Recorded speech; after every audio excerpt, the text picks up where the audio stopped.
प्यारे दोस्तों, सबसे पहले आपको स्वागत करते हैं हमारे आज की इस नई वीडियो में। चलिए आज का वीडियो को शुरू करते हैं। आज हम सीखेंगे प्रार्थना एक विश्वास है, प्रार्थना एक आशा है। चलिए इस बात का गहराई तक समझने के लिए कोशिश करते हैं। प्रार्थना ही हमारे लिए बस एक ऐसा जरिया है जिसके द्वारा हम अपने मानों की बातों को परमेश्वर तक यानी प्रभु तक पहुंचा सकते हैं। अगर हम प्रार्थना में कुछ परमेश्वर से मांगते हैं तो वो हमें मिलता है। जैसे वचन में लिखा है, मत्ती का अध्याय 7 उसके वचन 7 में ऐसा लिखा है, मांगो तो तुम्हें दिया जाएगा, ढूंढो तो तुम पाओगे, और खटखटाओ तो तुम्हारे लिए खोला जाएगा। क्योंकि जो कोई मांगता है उसे मिलता है, जो खोजता है वो पाता है, और जो खटखटाता है उसके लिए खोला जाता है। क्योंकि वचन में ऐसा भी लिखा है, विश्वास से तुम जो कुछ भी मांगो और संदेह ना करो तो वह तुम्हारे लिए हो जाएगा।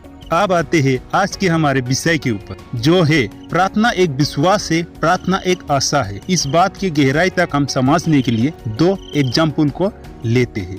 चलिए पहला एग्जाम्पल है, 2 लड़के एक दिन कहीं जा रहे थे। अचानक आधी रास्ते में एक लड़के का पेट में बहुत जोर से दर्द होने लगा और वे दर्द के मारे वहीं गिर पड़ा। उसे देख दूसरी लड़के भी घबरा गया, लेकिन वे नहीं डरा, क्योंकि उसे पता था अगर कोई विपत्ति में हम परमेश्वर से प्रार्थना करें तो वो हमें जरूर उपाय देता है। उसके लिए वो प्रार्थना करने लगा और प्रार्थना में कहने लगा, हे परमेश्वर, हमारा इस दोस्त के पेट में दर्द हो रहा है और वे गिर पड़ा है। इसके शरीर में क्या हो रहा है हमें पता नहीं है, परंतु आपसे विनती करते हैं कि इस दोस्त के जो दर्द है उनको आप मिटा दीजिए और उनको चंगा कर दीजिए। ऐसे करते हुए उसने प्रार्थना किया और वो विश्वास करता था कि परमेश्वर उसके दोस्त को जरूर चंगा करेगा। क्योंकि उस लड़के को यह पता था कि प्रार्थना में अगर हम परमेश्वर से कुछ मांगते हैं तो परमेश्वर हमारे लिए देता है। उसी विश्वास के साथ वो बने रहे और कुछ देर बाद उसके दोस्त चंगा हो गए और वह दोनों कुशल से अपने घर को लौट आए। अब हम आगे बढ़ते हैं दूसरी एग्जाम्पल की ओर। दूसरी एग्जाम्पल में एक महिला थी जो बहुत दिन से बीमार में पड़े हुए थे और उसके एक छोटे बिटिया भी थे। लेकिन एक दिन ऐसा हुआ, उस महिला के जो भी बीमार था वो उसके बीमार बहुत बढ़ गया और उनको एडमिट करने पड़ा हॉस्पिटल में। लेकिन कुछ दिन बाद वो मर जाती है। लेकिन उसकी छोटी बिटिया जो थी वो विश्वास नहीं करती थी कि उसकी माँ उसको छोड़ के चली गई है यानी मर गई है। इस बात पर उसको विश्वास नहीं थे।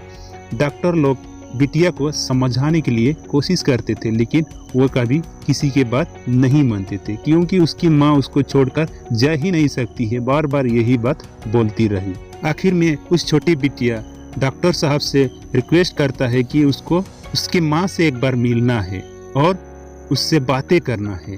तब उस डॉक्टर लोग जितने भी थे वो लोग घबरा जाते हैं, क्योंकि मरे हुए एक आदमी कभी किसी से बात नहीं कर सकती है। लेकिन उसकी बेटी को वो विश्वास नहीं थे और वो जिद पर जिद अड़ी थी। लेकिन आखिर में सारे डॉक्टर लोग ने उस बच्चे को उस माँ के साथ बातें करने के लिए या फिर उसके साथ मिलने के लिए जाने के लिए छोड़ देते हैं और वह अकेले उस बच्ची उस जहाँ उसकी माँ को रखा गया था वहाँ चली गई और चुपचाप से उसके नजदीक में खड़े होकर प्रार्थना करने लगे। और प्रार्थना में यह कहा, हे परमेश्वर, ये मेरा माँ है और मैं इसके सिवाय मेरे साथ कोई नहीं है और आप मुझसे ये दूर होने जा रहा है। प्लीज इस माँ को मुझसे दूर मत करो, इसको मेरे लिए वापस कर दीजिए। ऐसे करके वो प्रार्थना करने लगा और विश्वास के साथ उस प्रार्थना में वो बने रहे। और जैसे ही वो प्रार्थना करने लगे, प्रार्थना के बाद तुरंत ही उसके माँ के प्राण लौट आते हैं और वे चंगा हो जाते हैं। इसे देख सारे डॉक्टर और वहाँ जितने भी थे सारे आश्चर्य हो गए, क्योंकि एक मारे हुए महिला फिर से जी उठा है। और उस बच्चे भी आनंद करने लगे, क्योंकि उस बच्चे को यह विश्वास था कि उसकी जो भी प्रार्थना है वो परमेश्वर जरूर सुनेगा। क्योंकि उस छोटी बिटिया को, उस लड़की को यह विश्वास था कि अगर प्रार्थना के साथ अगर हम कुछ मांगते हैं तो हमारे लिए हो जाती है, और उस विश्वास में वो बने रहा है। और इसी कारण उसके माँ उसके जो भी मारे हुए थे उससे वो जिंदा हो गए हैं। कुछ देर बाद वहाँ के डॉक्टर लोग उस बच्चे से पूछने लगते हैं, तुमने ऐसा क्या किया जो तुम्हारे माँ तुम्हारे पास लौट आया है?